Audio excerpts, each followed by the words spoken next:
Good morning, ladies and gentlemen. We're going to get started with our council session. It's a very special day. We today are going to begin our session with a remembrance. This will be spoken word poetry presented by Karina Gorham, 8th grade student at Montgomery Village Middle School. And as it is our tradition, we usually stand. So those who are able, if they like to stand and they're able, please do so.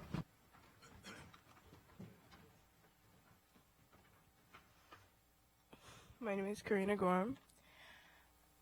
I wrote this poem just for this occasion, and it's very important to me because I really like to learn about history, and this kind of history, my history, is very important for me to know how to live and be something in the future. 400 years ago, my ancestors were stolen from the motherland and brought to this stolen country and worked against their will. 400 years ago, my ancestors were hung in public for trying to learn. They were forced to pick cotton and with no pay. 400 years ago, all my people's women were raped, beaten, and killed. 400 years ago, my people's men were forced into war. They were worked to the bone and killed for doing nothing. 400 years ago, my people's children were deprived of learning, deprived of a family, deprived of a childhood. 400 years ago, we wanted freedom, we wanted justice for all, but were killed for no reason. 0 years ago, my people's men are being killed for walking down the street. 0 years ago, my people's women are being pushed away for jobs because of the color of their skin or the language they speak. 0 years ago, we want freedom. We want justice for all, and we are being killed for no reason.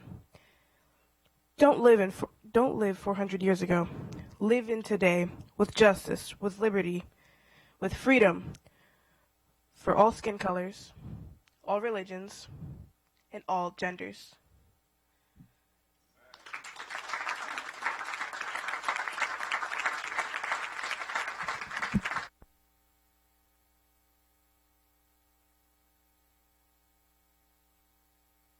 Thank you so much for those extraordinarily powerful words, Ms. Gorham. Really appreciate you being here today.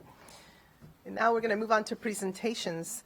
The first presentation is a proclamation recognizing the 400th anniversary for the start of slavery in America by Councilmember Jawando.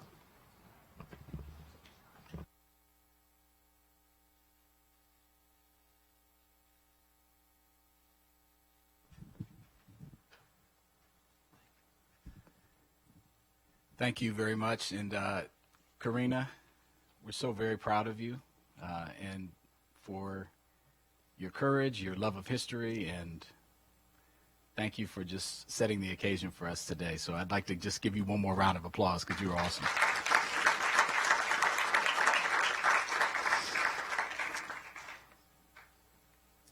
As was mentioned by Karina, 400 years ago in Port Comfort, present-day Hampton, Virginia, some 20 and odd Negroes, as was they referred to in the manifest, arrived on the shores and formally began the documented history of over 12.5 million Africans brought to this country and to South America and the Caribbean in a brutal form of chattel slavery that required, to be successful, the dehumanization of black people because of their skin.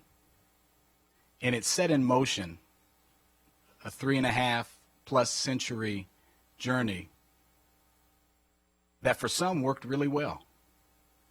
It built this nation. It built nations in other countries in South America and the West Indies. It made America the most profitable country in the world, but built on the backs of a stolen people who were brutalized, raped, separated from their families over and over and over again. And it's important to sit with that, the pain and the anguish of what happened and what we're commemorating today. Commemoration is not a celebration. It's a marking of an important moment in history that means so much to so many, both now and for our future. So I want to thank all of you for being here. We had a very powerful breakfast upstairs that brought together black leaders from the African immigrant community, from the African American community, from the faith community to discuss and commemorate this occasion. I think it's important to mention that while we celebrate all the accomplishments of African Americans and Africans in this country, we commemorate today the brutal history that led to that and required that perseverance. It's also important to note that these were not the first Africans to touch our shores. To be historically correct, there were some almost 500,000 Africans that were here prior to 1619, and slavery as an institution didn't formally come into existence until about 20 years after, in 1638. The system of chattel slavery that led to our economic prosperity today. It's important to note that there were 760 families here in Montgomery County in 1860 that owned slaves, concentrated in the northwestern part, but also in places like Germantown. It's important to note that at least 2 of the 3 individuals that we know who were lynched were dragged out of this building, former courthouse, and we're going to be commemorating that as well as we go forward with the Reconciliation Commission. It's important to note that my colleague, Councilmember Vice Katz, Sidney Katz, mentioned upstairs that in 1956, did I get that date right? Yes. That's when we finally said we're going to desegregate our schools, and he was in kindergarten at the time, first grade. It's important to note that just a couple weeks ago, or a couple months ago, I was pulled over and profiled in my car for being African American and driving.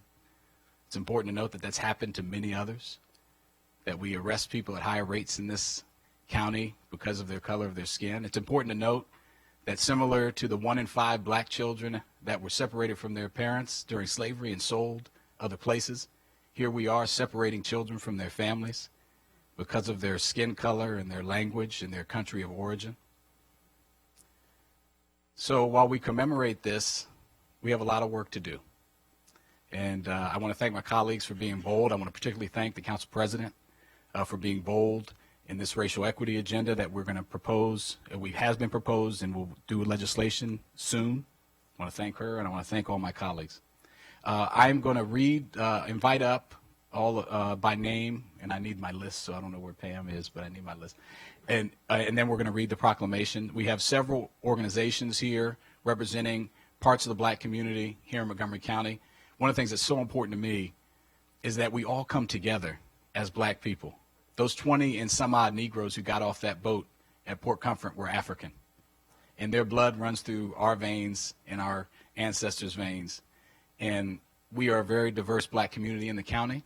If we're going to move the needle on any of these issues in education and health disparities, we are going to have to come together and do it together.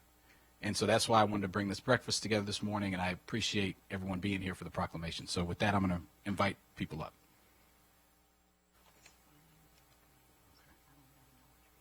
Great. Willa Watson, representing Zeta Phi Beta Sorority Incorporated. And leave your call signs out, y'all. Don't do that, okay? You know.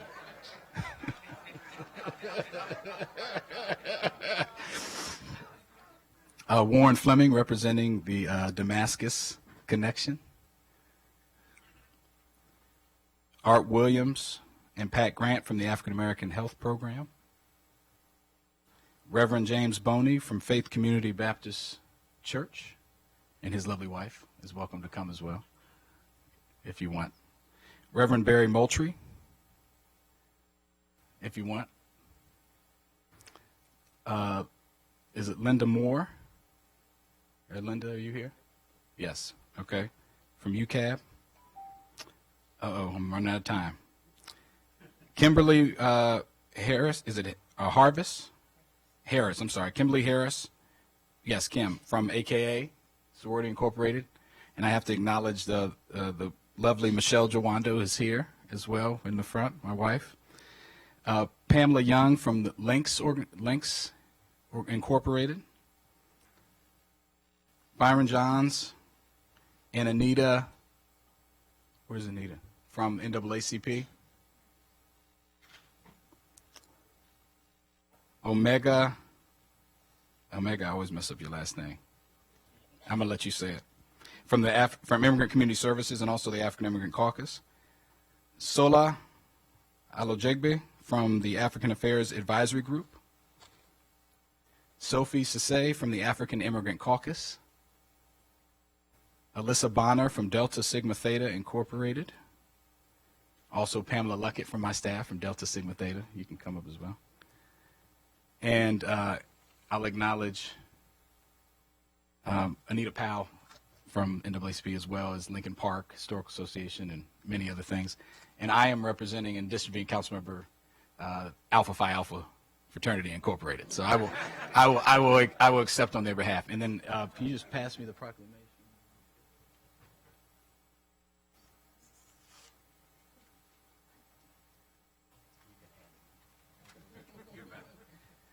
We have proclamations for every group represented today to commemorate today and hopefully be the beginning of our work of working even more together to improve things. And then I'm going to bring up shortly Jim Stowe. You can come up now, Jim, from the Human Rights Commission, who's going to say a few words momentarily.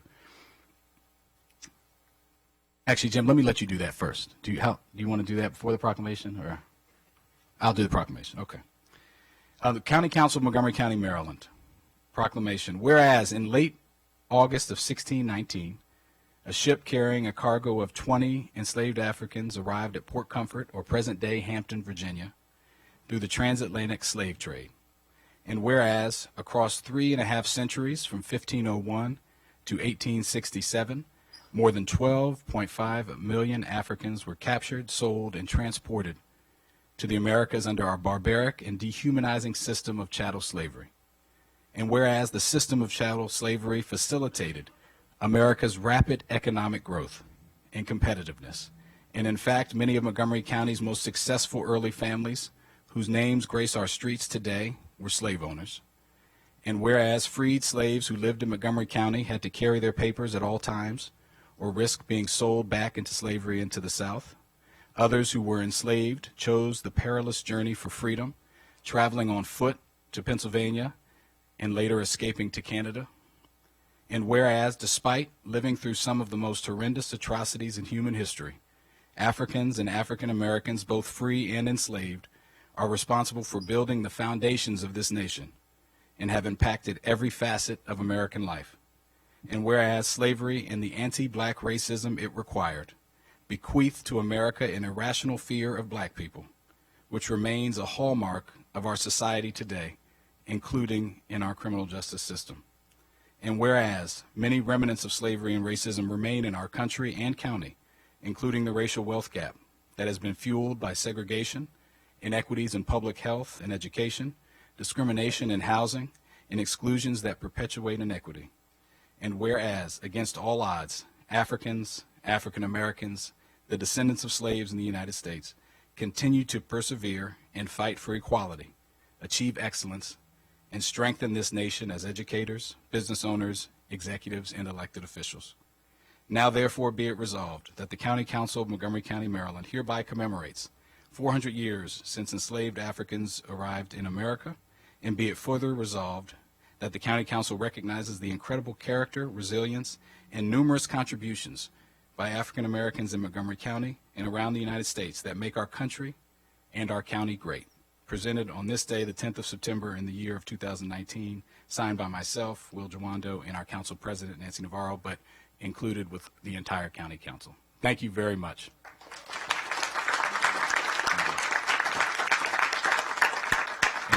And we're going to have our Director of Human Rights, who is the person I am presenting this to. Officially, it's going to go on their wall in the Human Rights Commission at a very prime spot, I hope. And we're going to have him say a couple of words. Yeah.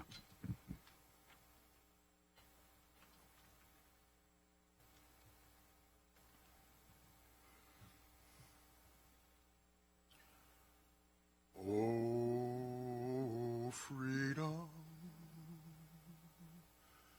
Oh, freedom. Oh, freedom over me.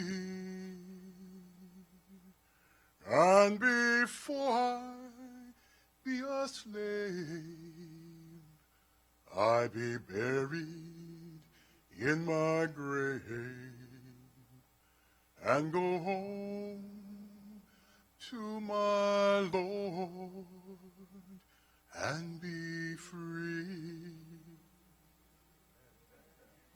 1619, the year, but a footnote now, brought to these shores, as you've heard, 20 and some odd Africans. The city ships were able to hold a number of pieces of cargo because that's what the Africans were considered as cargo. They also said that when they stacked them feet to feet and head to head and arm to arm, you could smell a stench that one could barely imagine. They said then that they were especially interested in the children, because when you store cargo, space is at a premium. And so you can get a whole lot of children in a very small space. And so they stacked them one upon the other. Can you hear them? Can you hear the waves beating against the ships? Can you see them deciding between suicide and making this perilous journey? Some 2.5 million made that decision. Can you see them revolting and rebelling on the ships? Can you see them? Can you hear them as mothers cry out as their children are being taken from them, as their daughters are being hoisted to the main deck by the captains of the ships and the crew and passed around from person to person? Can you see them? Can you hear the screams that are part of this passage? Some 12.5 million, as you've heard, made that journey. But even more never made it to the ships because they sought to die or fight or simply perish on the way to the ships and to the shores. Can you see them? Can you hear them?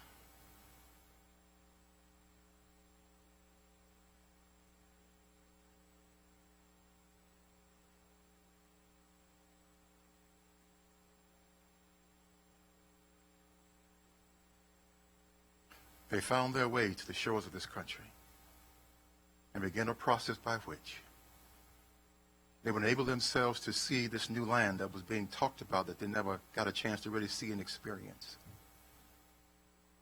But they still persevered and still saw this image of one day being free and able to have their children and their wives and their families all together again and not be part of the carnival shows on street corners as they were being sold in lots and sizes and in pairs.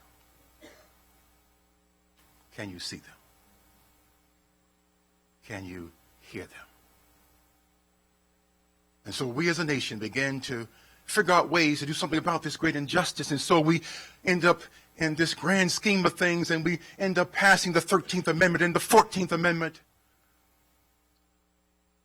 And then say we can do better. The Civil Rights Act of 1866 and the Civil Rights Act of 1875 and of 1957 and 1960, again, over and over, trying to raise the issue of making human beings be human beings. Civil Rights Act of 1964 and the Civil Rights Act of 1965, the issue of voting, the very, very premise of our society, being able to cast your vote for your leadership. Well, we're still fighting the good fight. We're still fighting for the same thing. And what bothered me more than anything else, my friends, when I did my research, what bothered me more than anything else, it was not some issue or concern about human beings themselves. It was all about profit. It wasn't so deep to have me dehumanized. It didn't go that far. This was simply about how it is that I maintain riches, how I maintain influence, how I maintain power. That's what it was about. And that's what it's about today. That's why the struggle. That's why the repeating over and over and over again legislation aimed at doing the same thing that was done 200 years ago. And so it is in Montgomery County, established here as a Human Rights Commission in 1960. Began the work of trying to figure out how we make it work here in Montgomery County, how we do things differently here. And we did some things that were pretty unique at that time. Public accommodations, fair housing, and toward the issue of employment. Great stuff. But the challenge still lies ahead. What do we do with this issue called racial equity? What does it mean when we try to figure out how we, in fact, distribute the resources, the precious resources we have in this county? Who gets them? Who benefits? And who does not? We're going to talk about this issue of reconciliation and remembrance as part of the lynchings that took place here in Montgomery County. 3 of them. It's going to be a painful story for many of us. Not asking for guilt here, my friends. What we're asking for is how we move forward. How do we stop the vicious cycle? And so it is then to this council, to Councilman Will Jawando, and to all the other members, our president, Nancy Navarro. Here's the challenge. We have put in place legislation, but we have not enforced it. We have not paid for it. We've not given it the undergirding that it needs. And when push comes to pull, the issue of power and influence always come back. And those who have it really, really reject the premise that they should ever give it up. Not realizing that all of us win. Can you just imagine where we would be as a society if all of us worked together and my human potentiality got maximized? Not based on the color of my skin, but rather my ability to learn and to become part of this great nation. Where would we be? And so it is. I close with this. When it is finally ours, this freedom, this liberty, this beautiful and terrible thing, needful to man as air, usable as earth, when it belongs at last to all, when it is truly instinct, brain matter, diastole, systole, reflex action, when it is finally won, when it is more than the dreams of those who seek it, more than the blood of those who shed it, when it's more than the guilt of the original sin of my captivity, and beyond the lofty words of our founding fathers and the promised words of well-intentioned politicians, when it is more, these men and women and children, these slaves and former slaves, these black jewels of Mother Africa, chained and beaten to their knees, exiled from their faraway home, still visioning a world where none is lonely, none hunted, none alien. These people, superb in love of life, the land, and culture, and the history and pride of their beginning, these people we remember today, oh, not with statues, rhetoric, not with legends and poems and wreaths of bronze.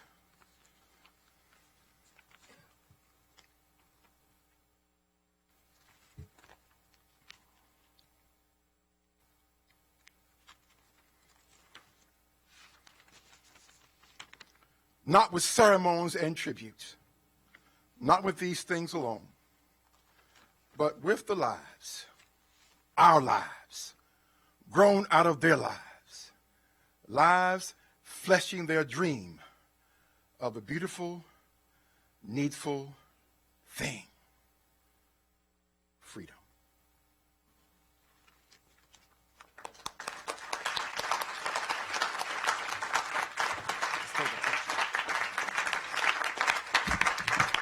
My colleagues could stand. We'll take a picture. Thank you.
Super powerful morning as we're started our day here. We are now going to move on to item B, which is a proclamation recognizing 10 years of the Cal Ripken Collegiate Baseball League's Feed the Hungry Challenge by Councilmember Albornoz and Councilmember Friedson.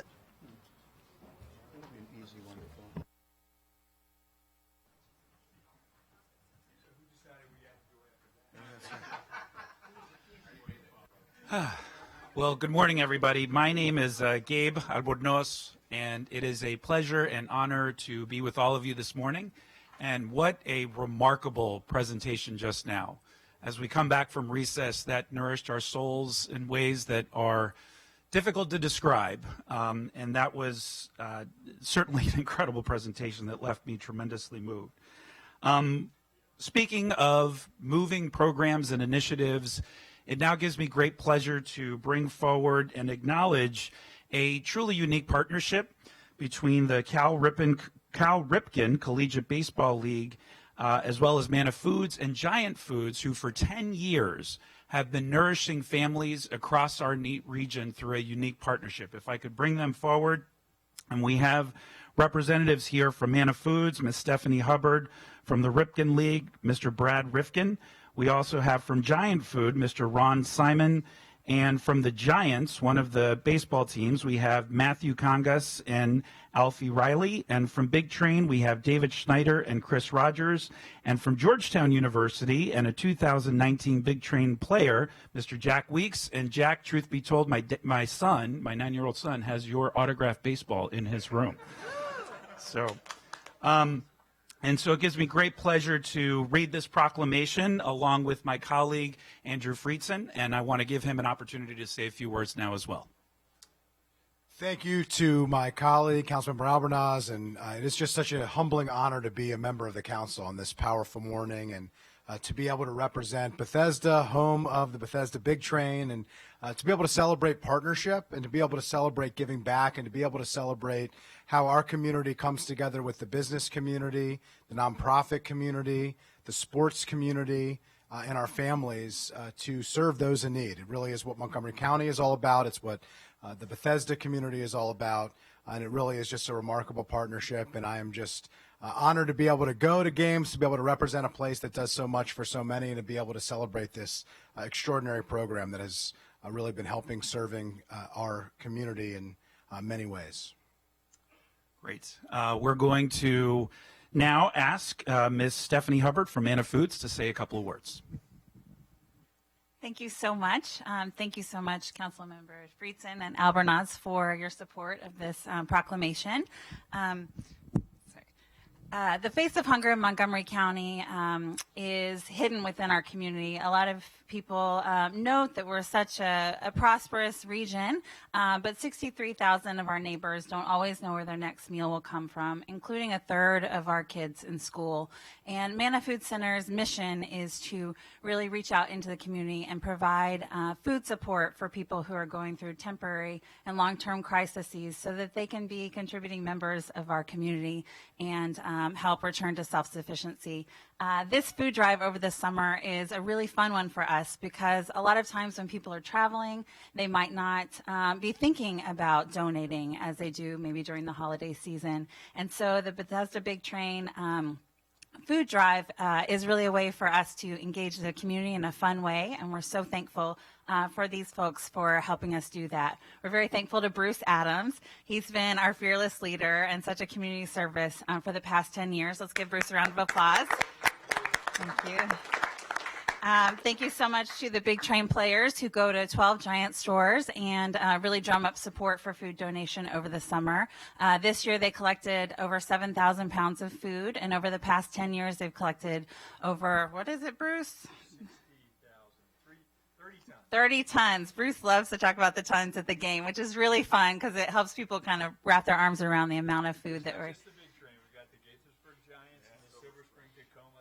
Exactly, and the Gaithersburg Giants are the winners this year for the second year in a row. Give them a round of applause. Over 2,000 pounds of food collected. Yes, thank you. We have the trophy here.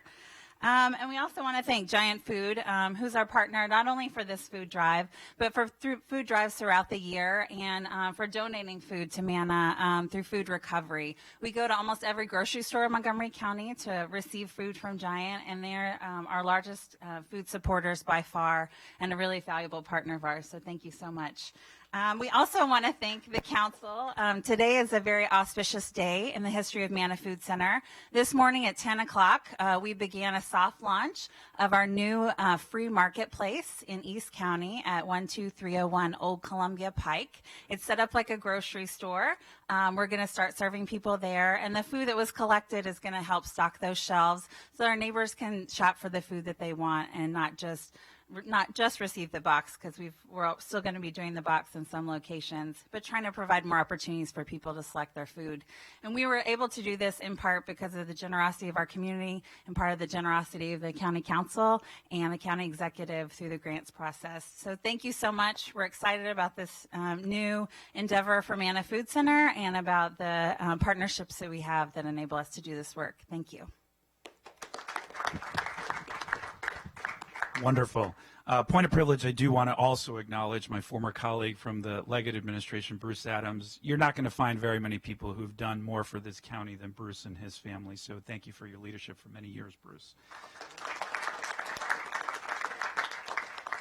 All right, we're going to go ahead and read this proclamation. Andrew and I are going to tag team this, and so I think I can do this without my reading glasses. The Montgomery County Council of Montgomery County, Maryland hereby provides this proclamation. Whereas the Cal Ripken Collegiate Baseball League began play in the summer of 2005 with 3 teams based in Montgomery County: Bethesda Big Train, Rockville Express, and Silver Spring Tacoma Thunderbolts. The league was named in honor of the iconic coach of the Baltimore Orioles, Cal Ripken Sr. dedicated to promoting long-term programs of amateur and youth baseball and softball while fostering spirited competition with an emphasis on sportsmanship, teamwork, honesty, and fair play. And whereas in the summer of 2010, the 3 teams in the Cal Ripken Collegiate Baseball League began a Feed the Hungry challenge with players, interns, and volunteers from each team collecting food for the Manna Food Center at giant food stores in a friendly competition designed to help our neighbors in need. In 2013, the Gaithersburg Giants joined the league and began participating in the challenge. And whereas each summer, nearly 100 players, interns, and volunteers participate in the challenge of 12 giant food stores across Montgomery County. The Ripken League teams are comprised of star college players who come to Montgomery County from colleges and universities across the country to play wooden bat baseball in June and July, providing role models for aspiring young ball players across the Washington metropolitan region and internationally. And whereas on Saturday, July 13th, the Ripken League ball players collected 7,675 pounds of food for the Manna Food Center, bringing the 10-year total to 60,846 pounds, which is more than 30 tons of food for Montgomery's neighbors in need. The annual Feed the Hungry Challenge restocks Manna shelves for the important but too often overlooked summer months. Now, there it be resolved that the County Council of Montgomery County, Maryland, hereby celebrates 10 years of the Cal Ripken Collegiate Baseball League's Feed the Hungry Challenge and expresses its appreciation to the players, interns, and volunteers of the Cal Ripken Collegiate Baseball League and their partners from the Manna Food Center, Giant Food, and Text Design for 10 years of outstanding service to the residents of Montgomery County, presented on this 10th day of September 2019, signed by myself and our Council President, Nancy Navarro. Let's give them a round of applause. All right, we're going to take a picture now to make it official.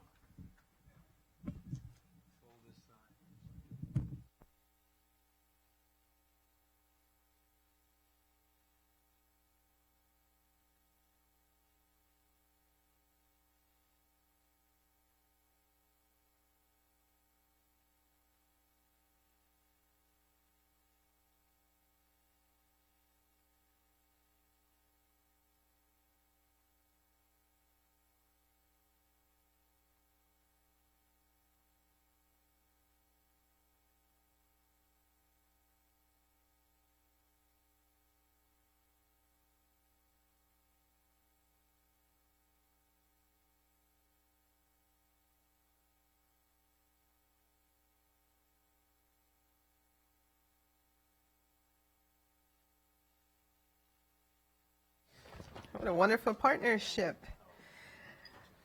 All right, so now we're on to general business. Item A, announcements. Ms. Linda Lauer, our clerk, do you have any agenda or calendar item changes? Yes, we have an announcement of a public hearing on the WSSC spending control limits scheduled for September 24th at 1:30. On the consent calendar, item F, we have an OLO report for release, and it is on the Strathmore and Arts in Montgomery County. We've changed the date for the E&C committee work session. It'll be on November 7th, not November 25th. Thank you. Thank you, Ms. Lauer, and it's good to have you back here. Thank you. All right, so we have distributed the minutes for July 16th and the 23rd of this year. Are there any changes or any comments? Hearing none, those have been adopted. Now on to item 2. This is our consent calendar. Do I have a motion? So moved. Moved by Councilmember Katz and seconded by Councilmember Rice. I don't see any lights. Oh, there is one. Councilmember Rice. Well, thank you very much, Madam President, and I really want to thank our Office of Legislative Oversight, specifically Leslie Rubin, for a great job on the report dealing with Strathmore and the arts in Montgomery County. As we look to increase our presence of arts throughout Montgomery County with the formulation under your leadership, Madam President, of the new Education and Culture Committee. It is imperative for us to understand one of our largest arts organizations in the county, Strathmore, and how it relates to working with our other arts organizations and some of the challenges as well as some of the pluses that we continue to see with that relationship and how that may convey to other arts organizations throughout the county as well. And so from that perspective, I hope that my colleagues take a look. We will be doing a much deeper dive on the Education and Culture Committee into some of the findings as well as recommendations, and look forward to taking this up also as we look at the budget for next year. So thank you very much. Thank you, Councilmember Rice, Chair of the Education and Culture Committee. I do want to acknowledge also that we are appointing members to the Early Childhood Coordinating Council, to the Energy and Air Quality Advisory Committee, as well as the Wheaton Urban District Advisory Committee, and we really do thank everyone who has volunteered to serve on these very important boards and commissions and committees. All right, with that, all those in favor in adopting the consent calendar, please raise your hand, and that is unanimous. Excellent. Okay, so for item 2.5, this is an announcement that the public hearing on the Mark Rail Community Sector Plan Sectional Map Amendment, H-133, is scheduled for October 15th, 2019 at 1:30 p.m. And now I need a motion to for a proposed closed session to consider matters that concern the proposal for a business or industrial organization to locate, expand, or remain in the state pursuant to Maryland Code General Provision Article 3-305A4. The topic is location of certain businesses in the county. Is there a motion? Moved by Councilmember Reamer and second by Councilmember Friedson. All those in favor, please raise your hand. That is unanimous, and we're going to meet here next door on the third floor council conference room, and then we will recess until 1:30 when we have public hearings. Thank you.